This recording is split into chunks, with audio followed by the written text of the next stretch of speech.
It's time to go over the changes to the IGVF data portal for the month of July 2025.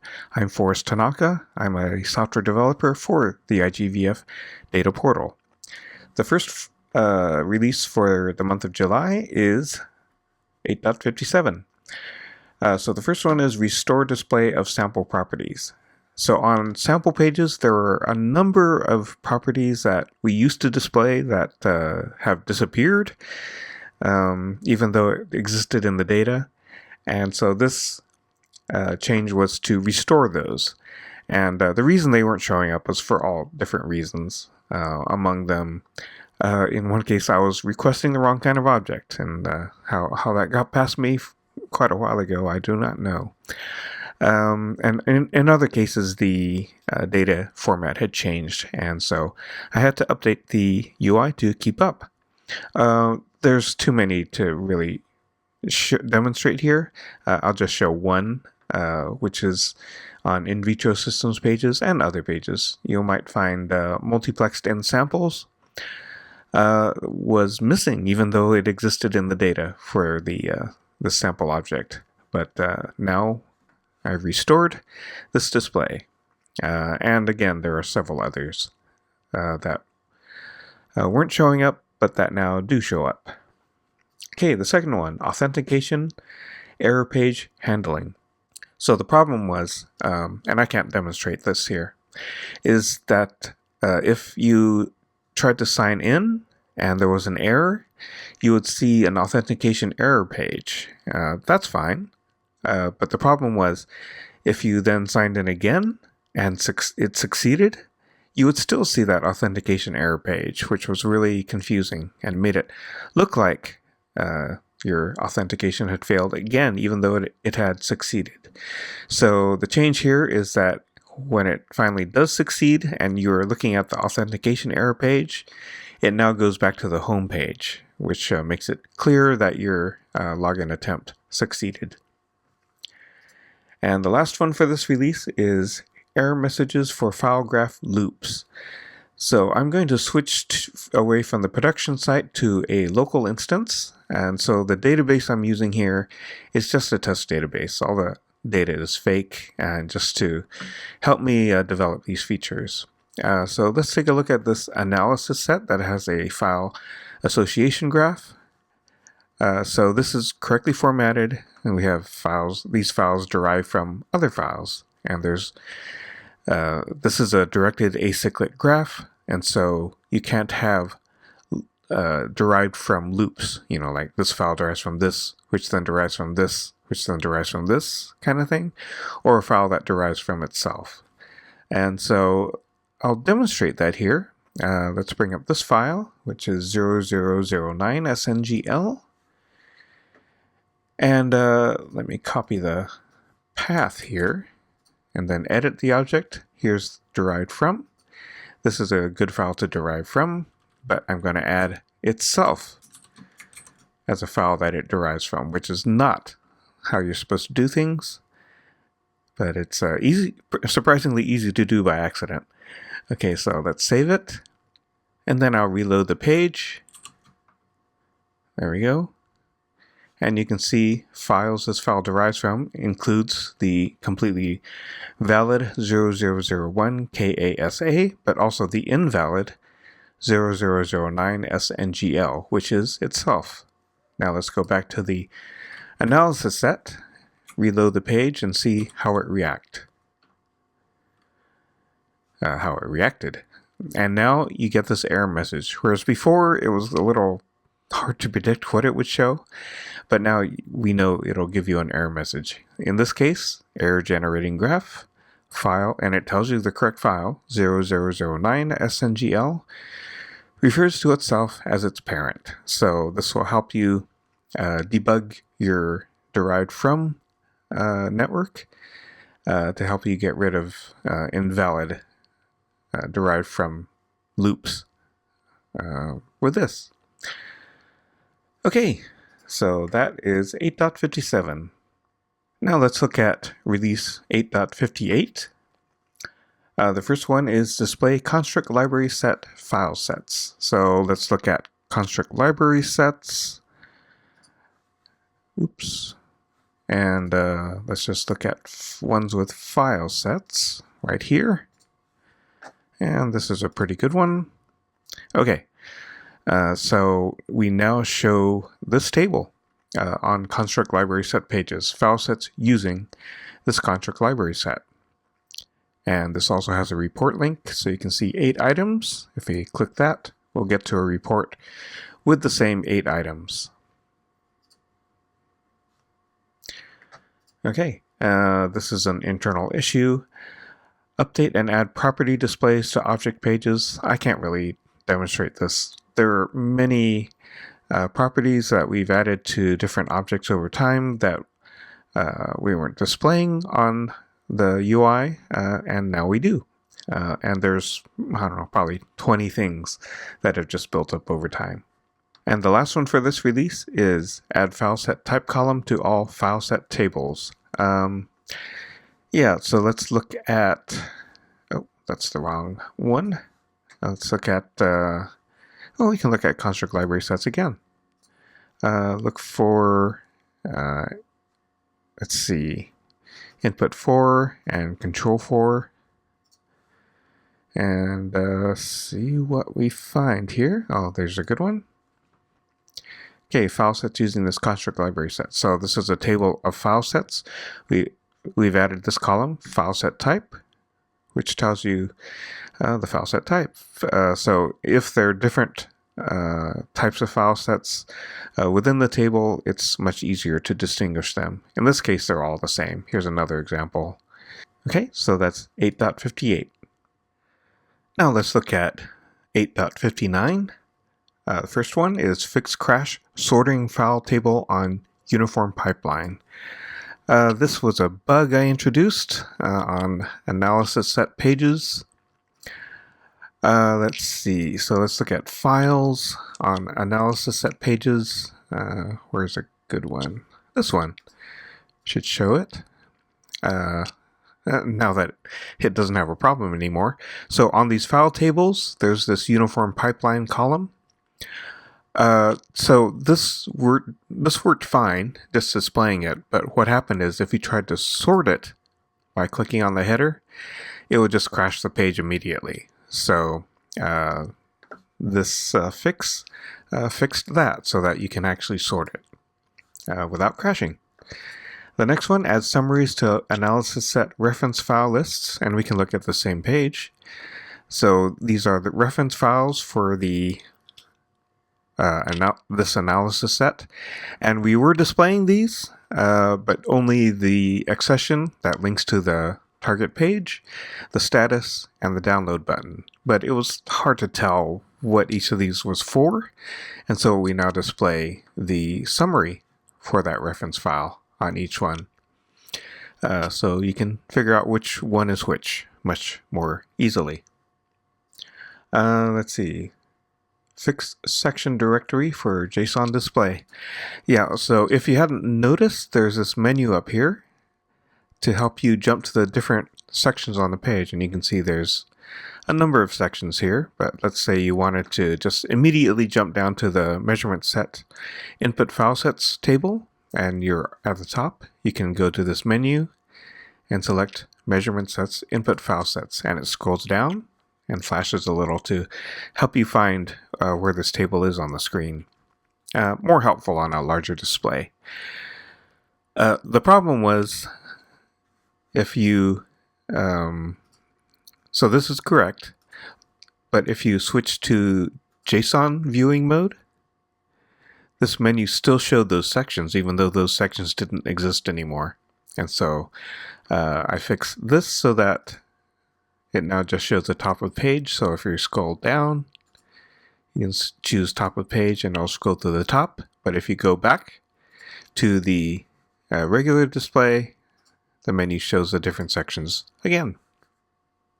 Okay. Make Boolean facets automatic. In the past, we only had one Boolean facet, and now we have several. And what that means is, in this case, we have uniformly processed. In fact, if any Boolean property that has a filter and now has this Boolean style filter. So by default, it's any, which means we don't care what the value is. But now, if we choose true, why don't I go to this display. So now if I click on true, I'm looking at the wrong thing, aren't I? I mean workflows. Well, I can't really show it. Yeah, so anyway, you'll just have to trust me.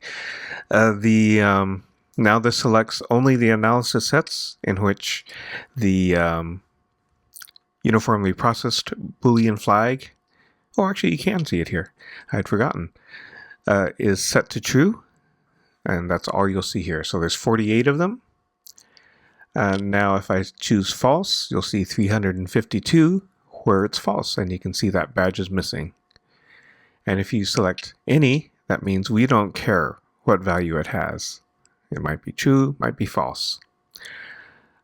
So you'll see this in many places. I wonder if there's another one in here. I don't recall.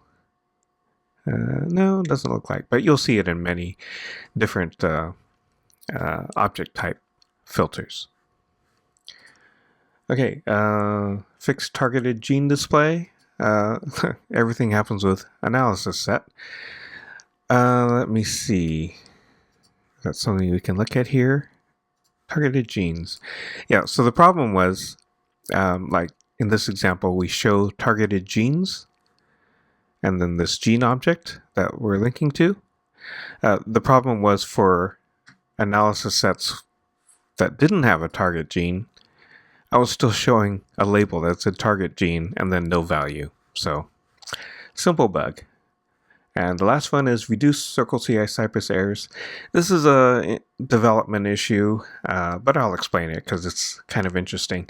Whenever we're developing a feature and I push it to GitHub, it runs an automatic end-to-end test where it simulates a user in an automated way. That's called a Cypress test. And the problem was these Cypress tests were just failing for no reason. Often, in fact, more than half the time. And considering they take half an hour to run, if we'd wait a half an hour just to find out it failed and not for a good reason, that was pretty frustrating. So I made some changes to these Cypress tests to make them fail less. Now we still have cases where it fails for no good reason. I mean, it fails even though there's no bug that it found. But it's considerably less, and we can feel pretty confident now if there's a failure, it's because there was a real bug that it found. Okay, so that's 8.59. Now 8.60, limit report columns from 120 to 80 to avoid 403 errors. This is a very difficult problem to run into. You kind of have to force it a little. So let's force it. If we go to a report view and go to type equals item, and that's what I mean by forcing it because there's nothing in the UI that will let you do this. So we get this table view here, this report view. That's fine. The problem is if you do type equals item, it selects every single column possible. Now that sounds okay, and let's hide all the selected columns. So now we're only looking at one column, the add ID field here. So notice as I add more selected columns that the size of the URL is increasing for each one. And there's a limit to this. And if you do type equals item, you can easily blow completely past that limit before the URL gets so long that you get a 403 error instead of seeing the page you want to see. So I changed the UI to do everything it could to not let you do that. Now there used to be a 120 column maximum. It's reduced down to 80. 120 turned out to be too many, and you can still blow up the site. blow up the site for you. It doesn't take the site down or anything. It just makes it so that you get that error. So now we're limiting it to 80. So if I say show all, notice it selects 80. Well, I'm not going to count it. But everything beyond 80, you can't select. So that'll avoid the 403 error. I believe the only way to go past 80 is to do something like type equals item.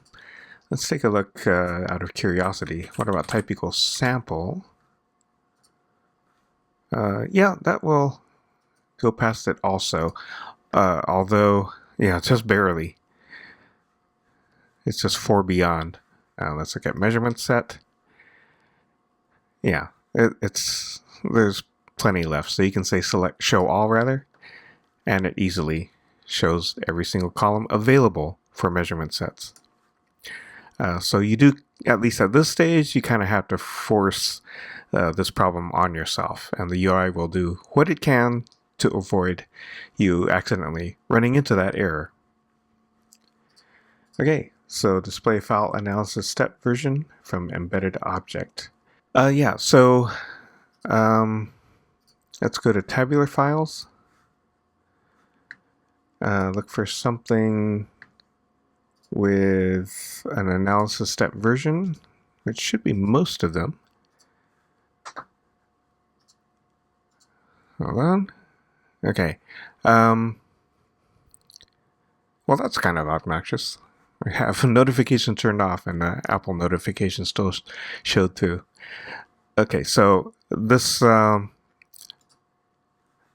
tabular file shows the analysis step version, but we updated the back end of the site so to change the format of this data, and I had to update the UI to account for that change. So that's all this did. We displayed this before. Now we still display it even though the format of the data has changed. So that's what this was. Let me see. Okay, so the last one is allow modals to stack properly. Yeah, this is sort of an interesting one. Let's see if I can even find something for this. Let me see. So if we look at files, let's look at this. So this is an issue that came up for file sets. So if you click on it, and oh, here we go.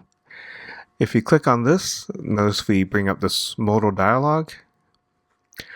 But if we preview the file, it brings up another modal dialog on top of it. So this is how it's supposed to work. What was happening is this second preview dialog was appearing below the level of its parent dialog. And so you couldn't see anything.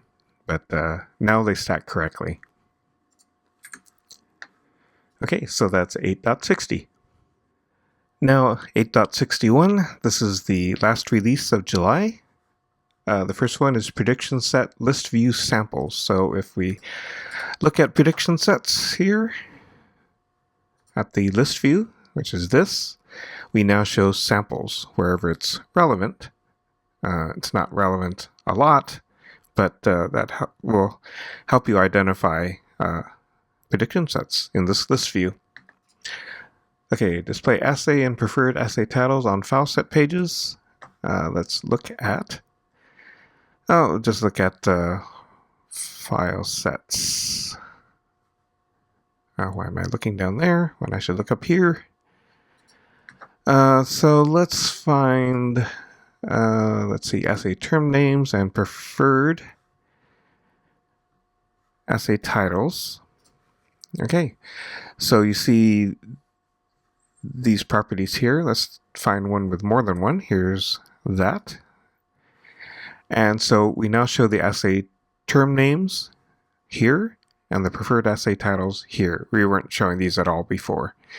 And this one has 2. And the other thing we have are these little question marks, and that explains what each of these is. So a single nucleus ATAC-seq is an ATAC-seq assay in which single nuclei are isolated from frozen tissue samples. And here's one for single nucleus RNA sequencing array, an explanation for that, and 10 times multiome with multisync, and an explanation for that. All right, let's see. Display library design file tables on file set pages. This is most easily seen with construct library sets, but you'll also see them on analysis sets and measurement sets. So if we go here, let's look at integrated content files. They pretty much all have that. And now you'll see a table here called library design files, which will show you one or more files. I believe on construct library sets you can only have one, but on analysis sets and measurement sets you can have more than one. All right, those are all the changes for the month of July 2025. And so I will see you again with the changes for the month of August.